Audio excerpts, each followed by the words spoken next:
Hi, everyone. Thanks for joining us today. My name is Inbar. I'm a product marketing manager here at EasySend. And with me today is Ita Mariona, our senior product manager.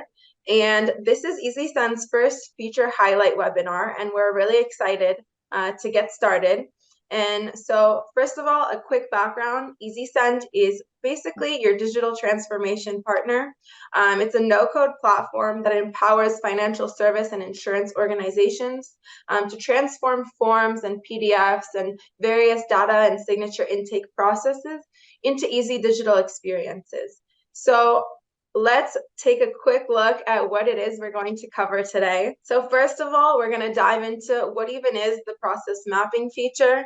We're going to talk about when to use it and how to use it, and how to take the process mapping feature into a specific digital process. We're going to show you an example use case. So let's get started. Itamar, why don't you kick us off with a quick explanation? Thank you very much.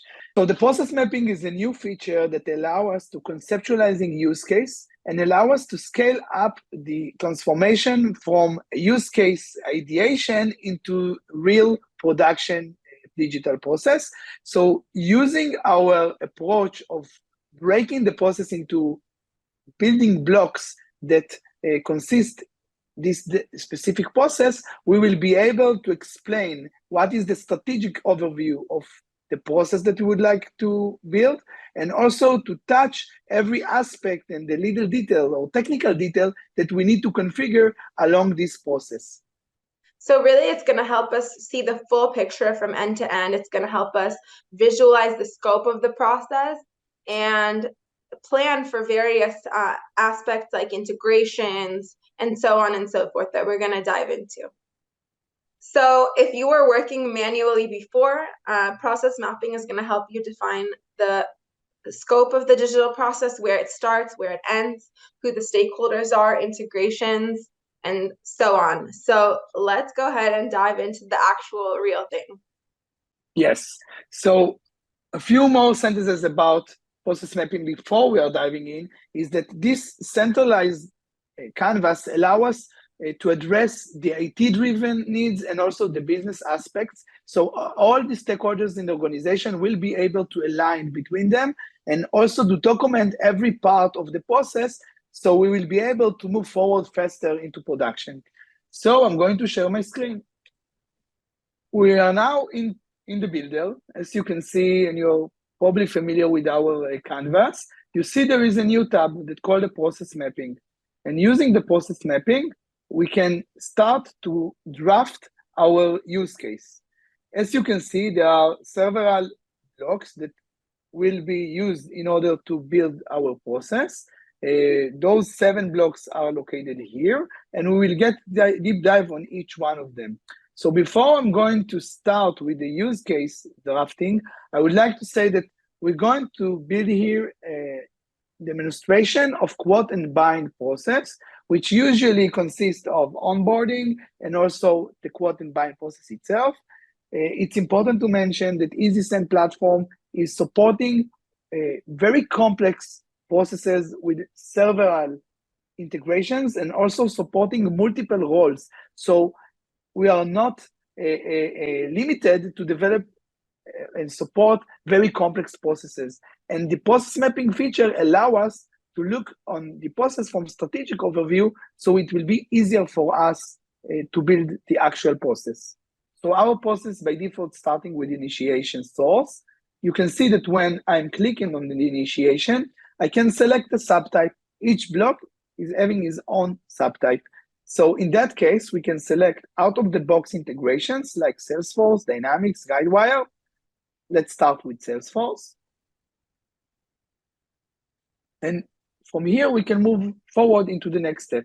But before we're moving to the next step, let's make our process support a bit more complex by supporting authentication method. So we will be able to verify that the end user and the customer is the actual customer that we are aiming to serve. So let's click on the authentication block, drag it into the canvas, select between OTP and SSO. You can see there is additional customer authentication according to our needs. and connect between them. So eventually, the process itself contains a business logic. The business logic will be based on the Webflow. The Webflow contains also the forms, all the validations and conditions that we need to set. So the customer itself will be able to see what he needs to see and not information that it's not relevant for him. This is another very important capability that EasySend provide. So let's make it even a bit more complex, because one of the objectives that we would like to address in a digital process is to speed up the data intake pre-fill process. So if you are talking about customer that we already know and we have information from Salesforce, we can pre-fill and pre-populate the information directly into this Webflow.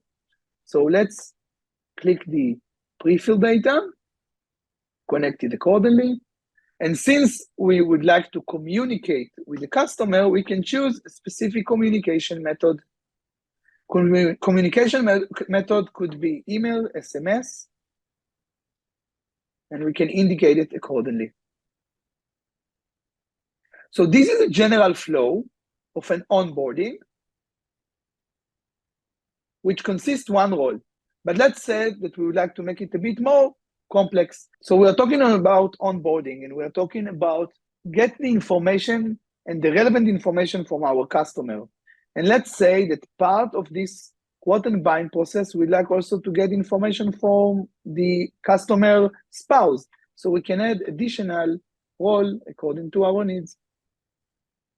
We can add additional autocomplete for steps that we are already know and aware. So for example, if we have a database of addresses, such as Google address, we can assist the customer by autocomplete the addresses accordingly.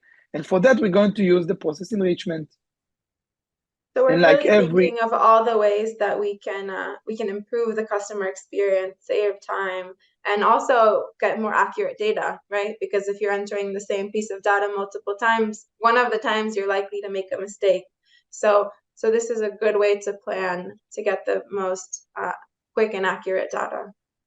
Exactly. So as much as we are using existing data, digital data, we will speed up the process and minimize the errors that could be done if it was manually or even worse with paperwork. So like every integration that we have, we can select the source using out of the box or custom API. It could be Google address, but it also could be more advanced integrations such as KYC, know your customer, or any other databases that we would like to utilize in order to speed up the process. So I would like to move forward, and let's assume that all the onboarding process is being done successfully. Now we can move forward into the quote and bind process, which is another Webflow. So for the quote and bind, let's first of all name it, quote and bind. We can create a new one or use existing Webflows that already set and add the communication between them, so the customer or the other stakeholders will be able to get into this specific Webflow. We can add the roles as we need and move forward. So now we're going to finalize the process conceptualization stage. And since all the information already submitted, we can sync it and upload the captured information into another core system or any system that we would like to utilize. So for example, it doesn't have to be Salesforce, which we used for the initiation, or what we use for the process enrichment. We can also put it into our core system or any other system that we have to make sure that the data is aligned. Exactly. And in addition, we can also mark what will be the output that we're going to sync into those systems. Could be PDF, XML, JSON, and we can see that here marked. Mm-hmm. And let's say that we'd like, once again, following a successful process to update all relevant stakeholders, we can add another communication, could be SMS, email, or both, and mark to which roles they are going to be updated. So before I move forward, I just want to mention another topic is that Webflow and a process could be available from several sources. So here we mentioned the Salesforce, but it could be also from another source that could be a website, meaning that the customer could directly access to the form, or from our EasySend out-of-the-box initiation source, which is the journey sender. And of course, it could be any other third party or custom API that we would like to use in order to initiate a process. So Itamar, I'm noticing that there's a thing called description and notes, and there's different places for open text. What are some examples of things that I might want to put there? Yes, sure. So the process mapping feature, on top of allow us to conceptualize the process, is also to be a centralized place to document all the relevant activities that we are doing. So we will be able to communicate it, whether it's internally or externally, about what each block or what is the main purpose of this process. So there is a main description area which allow us to explain what is the process itself, and we can add additional notes per each block. And we have a general notes that we can add according to our needs. It's important to mention that all the information that we are typing into this feature is automatically saved. It's not required any additional activities, and it's available to the relevant stakeholders that you're going to communicate. So if there are specific information that you would like to share with him, with a specific role, a specific stakeholder, you will be able to send a link to this process mapping site. So another topic that I would like to cover is the ability to filter our process according to roles. So using the role mechanism, we will be able to mark and see what is the path of each one of them. So which integrations are being part of the process, or what is the relevant activities that each role need to take in order to complete the process. On top of the planning process, we can navigate into the relevant configuration screen, which means that rather than trying to figure and memorize what is the relevant configuration screen of each block, we can easily navigate to the relevant place as a centralized area. So if we are clicking, for example, on this block, you can see on the initiation block, you can see there is a trash icon and a navigation one. So the trash, you can assume, is going to delete the block, and navigation going to navigate us into the relevant configuration screen of the integration or to the workflow. So we will be able to easily configure what we need. And why it's important?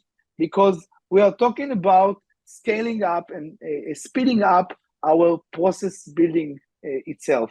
So if, for example, we have a process which we are really satisfied from, and we would like to have some minor corrections in order to create a similar one, but a bit different, we will be able to easily correct and change the use case as much as we need. So if, for example, we would like to change the initiation from Salesforce into Guidewire, just by having click on the button, we will be able to change it.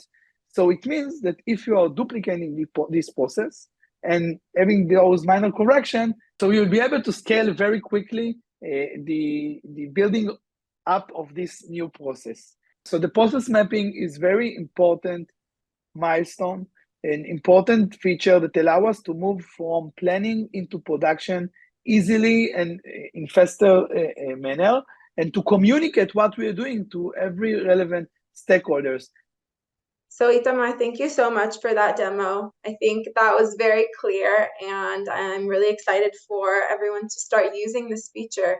And just to summarize the shorter version of this whole thing, if you were working manually before, process mapping helps you define the start of the digital process, the end, the stakeholders, the integrations, and to move from the planning stage into the building stage of your digital process. So thank you so much for joining today, and hopefully we'll see you at the next webinar.